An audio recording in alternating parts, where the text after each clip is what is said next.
It's nice to be able to escape to where others cannot. I am quite fortunate. It was nice while it lasted. Are you here to ask me for something? Well, if you insist.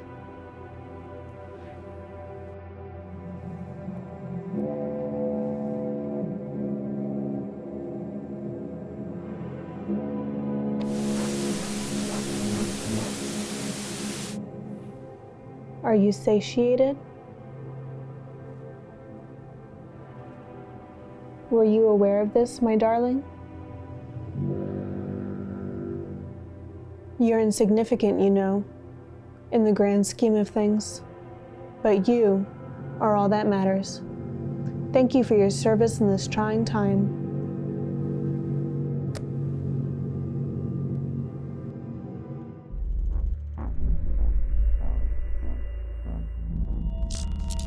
Welcome to ARSTPLAINED, the show where I explain art. My name is Michelle, and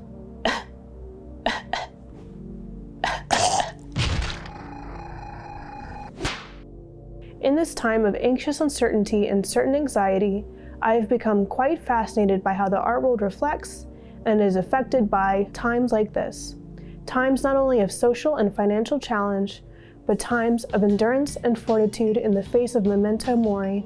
We all can recall the concept of the grim reaping of the human soul, but can we mayhaps bear in mind how our ancestors fought against the dying of the light?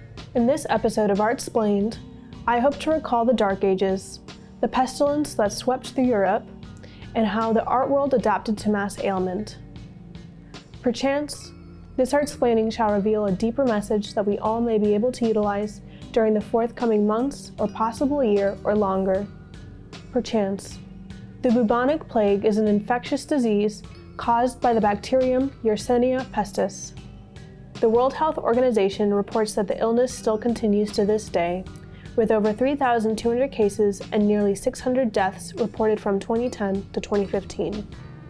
The Black Death that we will discuss extended from 1347 through 1351, though there were several recurrences as far as 1400. It was one of the most devastating pandemics in human history. There are no exact figures, but it is estimated to have decimated 30 to 60% of Europe's population. You may already be familiar with the bubonic plague, but do you know what it looks like? Of course, you might say.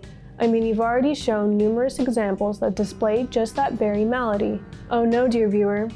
None of the images shown just yet actually demonstrate the typical symptoms of the plague. I fooled you. I am the greater human with the far more wrinkly brain. Indeed, many of the images that we associate with the plague actually depict leprosy or smallpox. The general public and even contemporary scholars often think of plague victims as having red lesions throughout their body. In reality, victims of the bubonic plague showed symptoms like buboes, or swollen and inflamed lymph nodes, in the armpit or groin, as well as fever, rashes, and vomiting of blood. In an interview with NPR, historian Laurie Jones said, "You would think that if this was such a major catastrophe, there must be drawings of it, but there aren't. From what I've been able to find, there are no contemporary images of what the plague looks like." In general, visual depictions of the plague fall into two groups, devotional and descriptive. In Otto Neustadter's journal article, Mice and Plague Pictures, he writes that devotional pictures often glorify the Holy Virgin or saints. These pictures do not totally lack medical interest, as they can provide insight into what people at the time thought was the cause of the malady. Descriptive depictions, on the other hand, can often dramatize the scenes, but are still worthwhile in providing renderings of the kinds of devastations wrought by the scourge. Author Millard Mees wrote in Painting in Florence and Siena after the Black Death that the third quarter of the 14th century was not one of the great periods. According to him, the quality of art overall declined. According to Mees, whether or not conservative tastes of this sort were felt by the painters, their prevalence among people who had acquired wealth and influence as patrons at least broadened the acceptance of the new styles and helped to maintain them. In other words, an artist got to make an extra buck somehow, and the rich, who already felt threatened, clung to the old as it represented a stable, enduring hierarchy. Their taste for power continued, and art satisfied that desire. 1, 2, buckle the shoe. 3, 4, there are no doors. 5, 6, do what you're told. It is fit for a throne.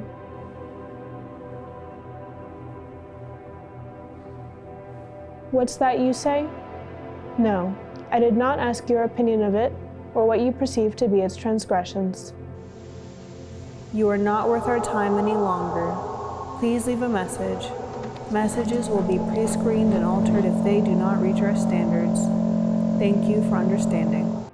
One artist, known as Bartolo de Fredi, was one of the most popular and prolific Sienese painters of the time. And yet, Bartolo's work represented an evolutionary dead end or throwback to the previous century, according to Journal of Art and Society founder Philip McCoat. This is due to a new class of patrons that emerged, called the Gente Nuova. This group focused more on overtly religious artworks that were aesthetically conservative. One such commission for Bartolo was to recreate Ambrogio Lorenzetti's piece, Presentation at the Temple. Both works have a similar composition, showing the Madonna, Simeon the Righteous, Joseph, and Anna the Prophetess. Bartolo's work is far more simplified and with a less defined perspective, offering less depth in the scene. Notice that the priest in the center in Bartolo's work has been elevated and given bigger prominence in the work, perhaps meant to influence the general public to see priests as being in the position of dominance. McCoat notes that there is more human intimacy in Bartolo's work though, as seen from the child extending its arms towards the Madonna, who reaches back. It is worth noting that Bartolo lived a long life, never having the poor misfortune of contracting the bubonic plague. Not everyone was so lucky, and it is this mass misfortune that caused much of the art from the Middle Ages to focus on death. For now, I wish to pour one out for the homies. You must remain alone inside your bare home. Be lonesome, not worrisome, or the bone man will come. In the medieval period, the dance of death was a common motif. Seen in the visual arts, as well as drama, poetry, and music, this allegorical concept represented the all-conquering and equalizing power of death. Also known as the Danse Macabre, it appeared in several woodcut artworks by German painter, draftsman, and designer Hans Holbein the Younger. Holbein is known for portraits commissioned by King Henry VIII of England, as well as designing woodcuts for title pages and book illustrations. His most famous work was a series of 41 illustrations created in the 1520s that depicted the Dance of Death. The reason why Holbein designed them is unknown and their date is vague, but for over 100 years, these woodcuts were reprinted, remaining wildly popular. They are accompanied by an elaborate dedication along with biblical quotations and epigrams. Each itty-bitty woodcut, measuring approximately 65 by 48 millimeters, is a vignette that dramatizes circumstances that lead to an individual coming to a final epiphany. These vignettes feature a variety of people typical of the time, including a plowman, knight, and monk. One of Holbein's illustrations depicts a nun who has failed in her devotions. The woman is tempted by a young man who is seated on her bed as he serenades her with a lute, while a figure of death snuffs out a candle on the altar. Former National Gallery of Art curator Peter Parshall wrote in the Studies in the History of Art journal that the candle represents the spark of life about to be taken from her. Talk about romantic. Parshall thought that Holbein's goal may be to reveal that we are all mortal and must eventually face our maker, or perhaps it was sectarian propaganda. No one knows. Sometimes I love the mystery of not knowing things, though I must add that I hate not knowing what I don't know the most. Know what I mean? In Boston's Museum of Fine Arts bulletin, it reads, "Though his work is limited in scope, it is still worthy to stand beside the productions of the immortals." I, too, admire a ghoul every now and then. While we as human beings tend to avoid images of illnesses, except in cases of hideous pranks that lead to alarming Google image searches, historian Laurie Jones argues that the digitization of historical disease images has actually been a boon to research and education. Even so, there have been unintended consequences. Infectious diseases such as the pestilence are often misrepresented, sometimes from non-medical sources and erroneous modern captions. As reported by Jones, there are only a few cases of artists incorporating clinical symptoms of the bubonic plague into images. Most early European images were religious, depicting the sickness as the communal outcome of human sin and godly wrath. Swords, clouds, and bows and arrows were common symbols. Our obscure view of the past is further distorted by how diseases are often thought of as simple biological events, when in truth they have socio-cultural, political, and institutional consequences. According to Jones, historical disease images are windows into the past as people faced epidemics, loss, fear, and hope. Deliberately being ignorant of that past by treating it as unknowable or blindly assigning modern meaning to it is a great scholarly injustice. The Dark Ages are known for having a general obsession with death, and yet suffering from that period of time is difficult to accurately comprehend.